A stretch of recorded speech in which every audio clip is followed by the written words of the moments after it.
대한민국은 어떤 나라냐면 과거에 조선이라는 나라에서 식민 시대를 거치고 대한민국이 됐죠. 조선은 어떤 나라입니까? 왕과 사대부의 나라죠. 왕하고 사대부만 대대손손 잘 먹는 나라가 조선이에요. 그 밑에는 뭐예요? 전부 노예입니다. 전부 종이에요. 조선 왕조실록을 뒤져보면 조선의 인구가 400만에서 600만으로 나옵니다. 종들은 늦질 않아요. 근데 1910년에 일제가 한일합방하고 전체 인구 조사를 했더니 나온 인구가 1300만입니다. 그때 나온 인구가. 근데 고종실록에는 630만 명으로 나와 있죠. 오직 왕과 사대부만의 나라고, 왕과 사대부들은 어떻게 하냐면은 자기네들의 기득권을 지키기 위해서는 이 나라가 어떻게 되는지는 아무 관계없이 살아온 나라예요. 사대부들은 그야말로 그 김은혜 카레 노래에 보면은 사대부들의 혀는 저 뱀처럼 춤추었다고 그래. 요만한 흠을 이만하게 침소봉대에서 자기들 집단의 이익을 위해 가지고 상대방을 전부 다 도륙을 하고 그들이 가지고 있던 땅과 재산뿐 아니라 그들이 가지고 있던 부인 딸까지 다 자기들의 종으로 보내는 그런 시대가 조선의 시대입니다. 오직 민중은 없는 시대죠. 그야말로 이름도 다 마당쇠야 돌쇠야. 마당쇠는 뭐죠? 마당에 있는 소가 마당쇠예요. 돌쇠는 돌같이 튼튼한 소야. 그런 국민들이 대부분인 조선시대죠. 민주적인 거나 그런 역량은 특히 다른 나라도 군주제를 했지만은 더 심했고 그것이 전부 더욱더 고착화됐고 또 과거제도 옛날 조선의 과거제도 누가 봤어요? 오직 양반들만 봤죠. 아무리 똑똑하고 훌륭한 국민도 진입 못합니다. 딱 진입장벽 쳐서 왕과 사대부 그들만 대대손손 먹고 살고 온 땅이 나라의 땅이 다 왕의 땅이고 사대부의 땅이지 민주의 땅은 하나도 없어요. 다시 한번 부연해 얘기하면은 그것이 국민의 땅으로 된 것은 해방되고 농지개혁으로 전부 다 지주의 땅을 뺏어서 유전분배, 그러니까 유상무수, 유상분배를 했죠. 그러나 그 유상분배라는 것이 우리 남한에서는 한국에서는 5년 동안만 자기가 거기에서 경작을 해서 5분의 1씩만 갚으면 그 땅이 자기 땅이 돼요. 거의 무상으로 갚고. 그래서 전부 그런 소장농들이 생겼고 소장농들이 지주가 됐고 지주가 되고 나서 어떻게 됐죠? 6.25 전쟁이 일어났어요. 전쟁이 일어났을 때 북한에서는 지주들 전부 죽이고 땅을 나라가 뺏어갔다 이러는데 여기에 우리 역사 이래 처음 땅을 받은 우리 국민들 아버지도 총 들고 나가고 아들도 총 들고 나가고 그래서 싸워서 땅을 지킨 겁니다. 그래서 6.25 전쟁에서 땅을 지킬 수 있었던 물론 미국하고 우리 자유우방 국가가 도왔지만은 그렇게 농지개혁을 안 했으면은 그냥 들어와서 다 그대로 내려와 보니까 깜짝 놀랐지. 우리 그렇게 엄청나게 정이 있을 줄은. 그러한 조선을 거치고 그러한 식민지를 거치고 그러한 아무것도 없게 된 나라에서 아까 얘기했던 그런 5030 클럽에 들어가고 10대 국가가 된 것은 우리가 이걸 채택했기 때문이다. 이렇게 얘기해요. 포용적인 제도예요. Why Nations Fail이라는 책이 있습니다. 데런 에스모글러라고 하는 MIT 교수, 젊은 교수예요. 이분이 쓴 책인데 왜 어느 나라는 망하고 어느 나라는 잘 되느냐를 실질적으로 분석합니다. 이 책에 나오는 사례가 정확히 나온 사례가 이렇게 두 개 썼어요. 미국 애리조나주에 노갈레스 시가 있는데 멕시코 소노라주에도 노갈레스 시가 있어요. 똑같은 노갈레스 시인데 미국하고 멕시코하고 국경협정하면서 거기 가운데를 가로질렀죠. 북쪽에 있는 미국의 노갈레스 시에서는 누구나 갑자기 어디 범죄에 희생을 당하거나 교육을 못 받거나 아파서 죽거나 하는 걱정 없이 다 평화롭게 다 살고 있고 국민소득도 3만 불이 넘어가고 남쪽 노갈레스시는 8,000불 정도 되는 국민소득에 항상 불안하게 언제 범죄에 희생이 될지 또 보건, 의료 이런 사회적인 국가가 제공해야 될 것을 못 받고 사는 근데 똑같은 사람들이었어. 그리고 또 여기서 예를 든 것이 노스 코리아하고 사우스 코리아입니다. 북한하고 남한. 사실 북한 더 잘 살았죠. 북한 원래 북쪽이 더 잘 삽니다. 유럽도 보면은 북유럽이 굉장히 다 잘 살아요. 남유럽 좀 못 살아요. 그리고 이탈리아 반도의 북쪽은 다 굉장히 잘 삽니다. 남쪽 저 나폴리 아래쪽으로는 좀 못 살아요. 원래 북쪽이 잘 살아. 우리도 북쪽이 공업도 많이 되고 더 잘 살았죠. 그러나 지금 어떻습니까? 뭐 말도 못하죠. 이따 뒤에 얘기하겠습니다만 결국 어떠한 제도, 어떠한 정치 제도를 택했고 그 정치 제도에서 파생되는 경제 제도 때문에 이러한 국가 네이션이 페일하고 아니면 네이션이 갈 수 있다는 게 저기 밝혀진 거예요. 여기에서 포용적 제도냐 착취적 제도냐. 포용적 제도는 다른 게 아니고 자유민주주의 제도를 얘기하는 겁니다. 자유민주주의 제도. 법치주의, 시장경제, 사유재산 인정, 누구나 공평하게 법 앞에 평등한 것. 어느 특정 집단, 어느 특정 계층, 누구를 위한 그런 제도가 아니고 그러한 포용적 제도, 법치주의, 자유와 민주, 인권과 법치가 있는 그런 나라. 그런 나라에서는 그 경제제도가 전체에게 다 이익이 되도록 돌아간다는 얘기죠.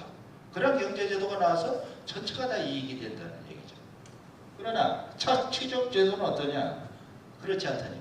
소수의 특권층만을 위한 제도. 이 포용적 제도와 착취적 제도를 데런 에스버글로그는 남미와 북미에서 차이를 입증을 했는데 원래 남미에 먼저 유럽의 식민 지배자들이 갔죠. 남미에 식민 지배자들이 가는 이유가 뭐예요? 금을 찾으러 왔습니다.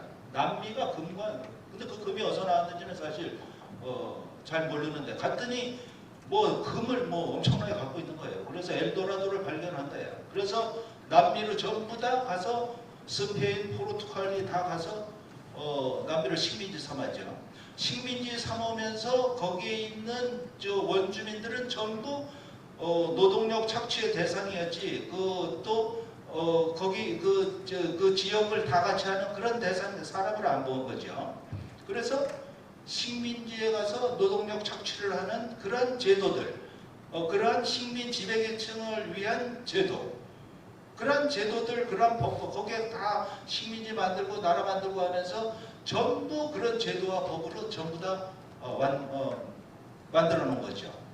그래서 남미는 착취적인 제도가 됐고 결국은 지금까지 민중들은 가난하고 가진 그때 식민지 지배계층은 지금의 집권층이 됐고 그런 사람들, 그런 것들만 잘 살게 된 데가 됐고 북미 쪽에서는 거기도 역시 좀 뒤늦게 뛰어드는 영국이나 또 프랑스 이런 데서 이제 갔는데 거기도 금이 있을 줄 알았는데 금이 없었어요. 금은 없어. 근데 사람들은 막 갔죠. 막 갔어. 근데 금이 없으니까 영국이나 유럽에서 갈 사람하고 그냥 너희들이 알아서 잘 살아라. 더 이상 너희들이. 그래서 자기네들끼리 자치하고 거기에 이주한 사람끼리 다 잘 이렇게 하기 위한 그런 법과 제도들이 태동이 되고 시작이 된 거죠. 물론 인디언하고의 관계는 또 좀 별개입니다. 그거는. 그러고 나서 미국으로 수많은 이민 바람이 들어오고 그 제도가 계속됐고 그래서 결국은 포용적인 제도. 포용적인 제도는 그야말로 아까 얘기했듯이 자유민주주의, 법치주의, 사유재산 인정, 시장경제 인정, 공정한 경제 이런 거란 얘기죠. 그래야 전체가 이익을 얻는다. 우리 대한민국은 지금 우리 헌법에서는 헌법 전문에 대한민국은 헌법 전문에 모든 사회적 폐쇄과 불의를 타파하고 자율과 조화를 바탕으로 자유민주적 기본질서를 더욱 공고히 한다. 이렇게 규정하고 있어요. 그리고 헌법에 규정된 내용 자체 전부 다가 미국 헌법 하나 부럽지 않은 자유민주 헌법입니다. 그리고 지금 대한민국만 그런 게 아니라 앞으로 통일국가도 우리 헌법 4조에 대한민국은 통일을 자유민주적 기본질서에 입각한 평화적 통일을 지향한다라고 선언을 하고 있어요. 우리 대한민국은 무력 통일, 우리가 북진해가지고 뭐 저 전쟁을 해서 통일하는 거 헌법 위반입니다. 절대 전혀 할 수가 없어요. 그리고 사회적 통일 후의 국가도 반드시 자유민주적 기본 질서에 입각해야 된다는 얘기죠. 자유라는 거, 누구 타인에 의한 자의적, 폭압적, 억압적 그런 지배를 부정하는 게 자유죠. 내 스스로 나의 책임하에 나의 인생을 개척하는 게 자유예요. 그리고 민주는 다수의 의견을 결정하되 소수의 의견을 존중하는 게 민주입니다.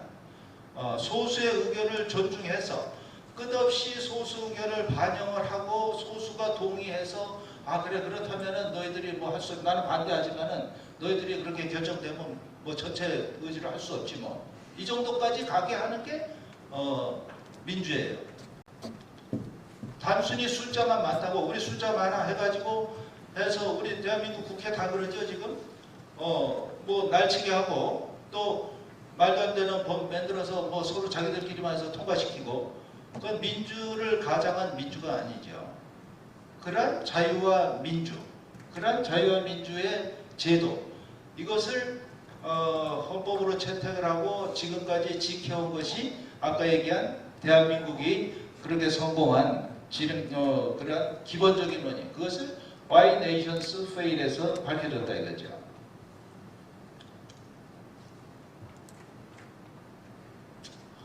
또 한 가지 책이 있어요.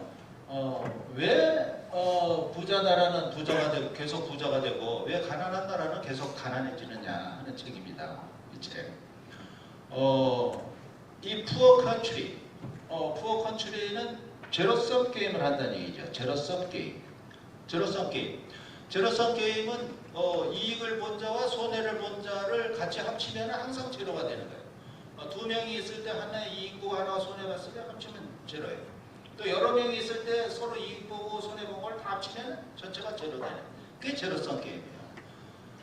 제로섬 게임은 과거에 인류가 했던 게임이죠. 과거의 전쟁은 전부 제로섬 게임에 의한 약탈 전쟁입니다. 우리가 여기에 먹고 살 게 없어. 또 여기가 좀 더 빵도 필요하고 먹을 것도 필요해. 그러면은 옆에 나라를 침략을 해가지고 거기에 있는 노동력을 잡아와서 일을 시키고 거기에 있는 보물, 재산 뭐 다 가져오고 저기는 쫄딱망이 없어지고 여기는 벌고 제로섬 게임이죠. 오랫동안 그렇게 했어요.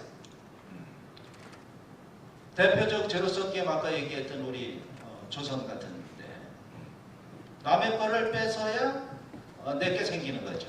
그런 제로섬 게임의 사회. 이건 절대 안 된다는 얘기죠. 리치 카운티에는 혁신과 창조라는 얘기죠.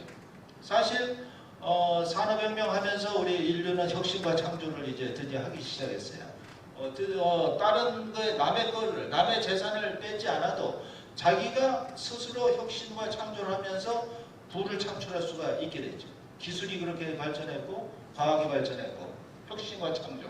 그래서 이러한 제로섬 게임에서는 이미 있는 부가 왔다 갔다 하는 정도이기 때문에 그냥 비극만 있을 뿐이지 전체적인 부의 증가가 없고 결국은 힘센 놈 그렇게 할 수 있는 사람만 부자가 되고 살게 되고 나머지는 아주 비참한 삶을 살게 되는 거죠. 더 루저가 돼요. 더 패자가 돼요. 그러나 혁신과 창조를 하는 카운티, 리치 컨트리는 그렇지 않죠. 색을 만들어내고 창조를 하고 그것이 확산이 돼서 다 같이 잘 살게 되는 그런 나라가 만들어가요. 우리가 갈 길은 분명하죠. 포용적 제도의 혁신과 창조의 나라로 무조건 가야 됩니다. 후퇴하면 안 돼요. 절대 후퇴하면 안 되고 이런 나라로 가야 된다는 거죠.